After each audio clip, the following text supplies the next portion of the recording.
अब हमारा टॉपिक है Born Haber cycle. Born Haber cycle basically Hess law की एक एप्लीकेशन है। पेपर में क्वेश्चन आ जाए स्टेट बॉर्न हाइबर साइकिल, तो आप बॉर्न हाइबर साइकिल को एक्सप्लेन करेंगे।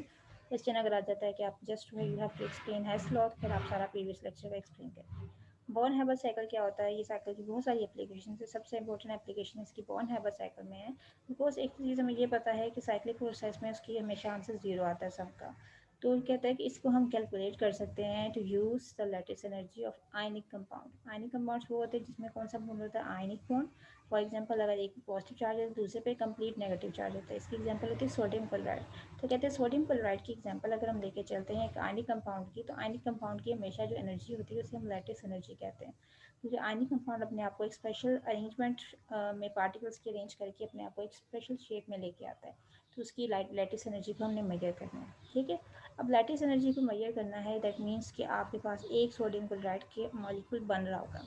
अब लेटेस्ट एनर्जी जो जनरल इसका एग्जांपल है वो है sodium positive with Cl negative. ये गैसेस फॉर्म में दोनों मिलते हैं, सोडियम क्लोराइड बनता है। इसकी आंसर आता है -787 किलो जॉल पर मोल। अब देख लो डेल्टा एच नोड के ऊपर हमने लैटिस लिख दिया, ठीक है। ये हमने पढ़ा था एंथैल्पी ऑफ लैटिस, पीछे से पढ़ा था, ठीक है। तो ये अमाउंट उसने हमें बता दी। अब वो कहते हैं ऐसा असल में डायरेक्ट नहीं होता, सोडियम मिले क्लोराइड से मिले और सोडियम क्लोराइड बन जाए। अगर डायरेक्ट नहीं होता तो इसका एक ऑल्टरनेट रूट भी मिला होगा हमारे पास। वो जो ऑल्टरनेट रूट है हम वो देखते हैं क्या है, दैट इज द रूट, ठीक है। सबसे पहले देखो एन ए आपके पास क्या हो रहा है, एन ए और सी एल किस में जा रहे हैं आपके पास? डेल्टा एच एक्स में, ठीक है। अब डेल्टा एच एक्स क्या है? सोडियम सॉलिड था, क्लोराइड गैस थी। सोडियम सॉलिड से किस में किया? गैसियस फॉर्म में, ठीक है। और क्लोराइड Cl2 की फॉर्म में था, किस में चला गया? Cl की फॉर्म में। तो जो अमाउंट ऑफ एनर्जी इसमें रिलीज या गेन होगी जब सोडियम सॉलिड को सोडियम पॉजिटिव आयन में लेके जाएं और क्लोराइड को सिंपल क्लोराइड में लेके आए, एक एटम बनाए उसका, ठीक है। उसके बाद उसने कहा इन दोनों के बनने के बाद आपके पास क्या होता है, ये सारा प्रोसीजर बीच में चल रहा है, यहाँ पे नीचे लिखा हुआ है, ठीक है। हम वन बाय वन इसको देखते हैं एनर्जी ट्रायंगल को। Delta H F is the standard enthalpy of formation of sodium chloride, ठीक है। सोडियम क्लोराइड को बनाने में डेल्टा एच एफ लगता है। कैसे लगेगा ये देख रहे हो आप, डेल्टा एच एफ फॉर्मेशन, इन दोनों को मिलाने से क्या बनता है? सोडियम क्लोराइड, ठीक है। Can be measured conveniently in calorimeter. The delta HL can be obtained if delta Hx is the total energy involved in changing sodium and chlorine from the normal physical state to gaseous atom.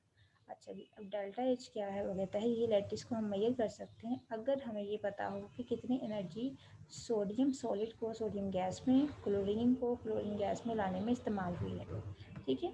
इस triangle को हम ये कहते हैं this is the born Haber cycle. हमारा काम क्या है? एक्स को मेजर करना, जो डेल्टा एच यानी ये अमाउंट ऑफ एनर्जी कितनी थी जब उसे एटम्स में चेंज किया गया, आइंस में चेंज किया गया। तो हम इसको देख लेते हैं। सबसे पहले क्या होता है, क्या क्या चीज़ें आपके पास हैं? सबसे पहले आपके पास है सोडियम पॉजिटिव और Cl बनना है, ठीक है। अब आपको कुछ एरोस नज़र आ रहे हैं नीचे से और ऊपर की तरफ, ऐसे ही नज़र आ रहे हैं ना, कुछ एरोस मौजूद हैं। तो सबसे पहले हम देख लेते हैं कि सोडियम, ये रिएक्टेंट है आपके पास, यहाँ से रिएक्शन स्टार्ट हो रहा है। क्या है? सोडियम सॉलिड और गैसियस क्लोरीन। सबसे पहले उसने सोडियम को किस में चेंज किया था? सोडियम आयन में, जिसे हम हीट ऑफ एटोमाइजेशन भी कह सकते हैं। तो इसलिए डेल्टा इसके साथ क्या लिखा हुआ है? AT। सोडियम को किस में चेंज किया हमने? एटमाइजेशन। पहले सोडियम को पहले एटम में चेंज किया, ठीक है, वो गैसियस फेज में चला गया, ठीक है, सोडियम सॉलिड से गैस फेज में। इस दौरान एनर्जी क्या हुई है? एब्जॉर्ब हुई है 108, ठीक है। क्लोरीन वैसे का वैसा साथ लिखा हुआ है, क्लोरीन को भी हमने कुछ नहीं किया, ठीक है। नेक्स्ट स्टेप में आपके पास क्या है? This is the first step. जब आपके पास क्या हुआ? सोडियम गैस सॉलिड से गैसेस में चलेगी और ये अमाउंट ऑफ हीट एनर्जी क्या हुई है? एब्जॉर्ब हुई है। उसके बाद सोडियम गैस में जो आ गया उसका सेकंड स्टेप ये है कि सोडियम को आयन में चेंज करना है। आयन के लिए डेल्टा एच आई लिखा हुआ है, तो सोडियम देखो कहाँ जा रहा है? आयन में। आयन का मतलब एक इलेक्ट्रॉन लूज कर रहा है, तभी एनर्जी एब्जॉर्ब हो रही है, 496 किलो जॉल पर मोल। अब ये आयन में तो चला गया। अब अगला स्टेप क्या था? क्लोरीन को भी तो Cl2 से हमने किस में लेके जाना है? Cl में। नेक्स्ट स्टेप आपके पास क्या है? क्लोरीन को आप पकड़ोगे, डेल्टा एच AT का मतलब एटमाइजेशन, क्लोरीन गैस को एटम में चेंज किया, Cl में चेंज हो गया, ठीक है। यहाँ पे जो एनर्जी आएगी इसे हम कहते हैं बॉन्ड डिसोसिएशन, क्योंकि क्लोरीन जब होता है वो दो है, दो मॉलिक्यूल होते हैं,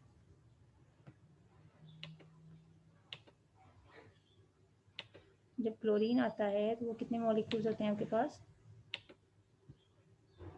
Cl और Cl, लेकिन हमने यहाँ पे उसका बॉन्ड ब्रेक किया है, डिसोसिएट किया, हमें 2 की बजाय सिर्फ कितने चाहिए, 1 Cl चाहिए।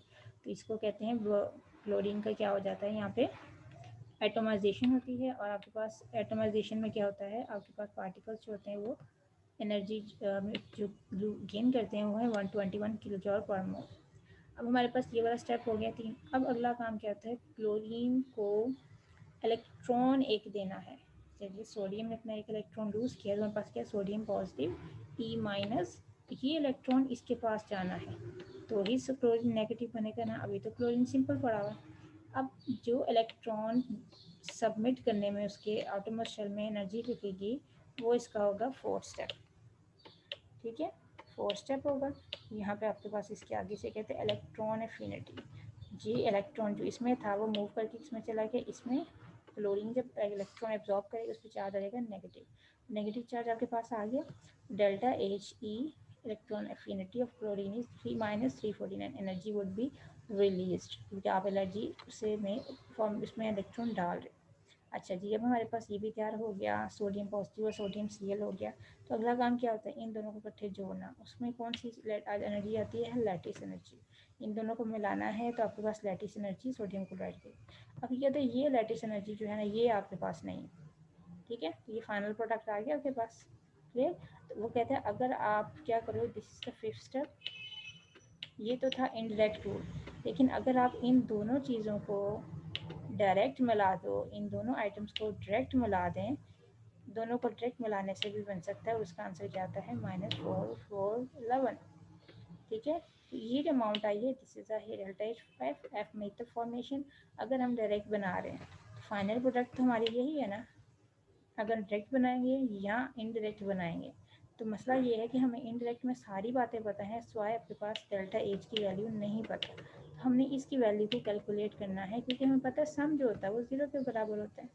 ठीक है, तो डेल्टा एच एक्स क्या है, एटमाइजेशन हुई सोडियम की, सोडियम आयन में किया, क्लोरीन एटम में किया, क्लोरीन इलेक्ट्रोनेगेटिव। इतनी सारी जो चीज़ें हैं ना, ये सारी वैल्यूज ऊपर आपको लिखी हुई। तो ये सारी चीज़ें दोबारा से वही बताती हैं कितनी अमाउंट ऑफ एनर्जी आई। ठीक है, सारे रिएक्शंस वही हैं जो ऊपर है, जिसका मतलब डेल्टा एक्स से इसकी वैल्यू क्या होती है, सारी वैल्यू लगा के 376 किलो जॉल पर मोल। ठीक है, हमें पता है लैटिस एनर्जी जो है वो किसके बराबर है, फॉर्मेशन के। फॉर्मेशन में 2 चीज़ें आई थी, लैटिस और डेल्टा एच एक्स। ठीक है, ऐसे ही था, हमें एल की वैल्यू फाइंड करनी है, यहाँ पे प्लस और उधर जाके क्या हो जाएगा, डेल्टा एच एफ के साथ माइनस। तो एल की वैल्यू तो हमें पता ही गई है, एल की वैल्यू तो हमने निकालनी है, लेकिन हमें जो चीज़ बताई गई है फॉर्मेशन है वो है -4 11, जो कैलकुलेट किए 370 आंसर क्या आ गया 786। तो रिमेंबर दैट आपको जब रिएक्शन स्टार्ट किया तो उसमें बताया था इसकी लैटिस एनर्जी जो होती है वो 787 होती है। तो उसने आपको एक्सप्लेन कर दिया, इसका मतलब बिल्कुल एक्यूरेट है। तो लैटिस एनर्जी में ये बताता है सोडियम और क्लोरीन के अंदर किस तरह की इंट्रैक्शंस हैं।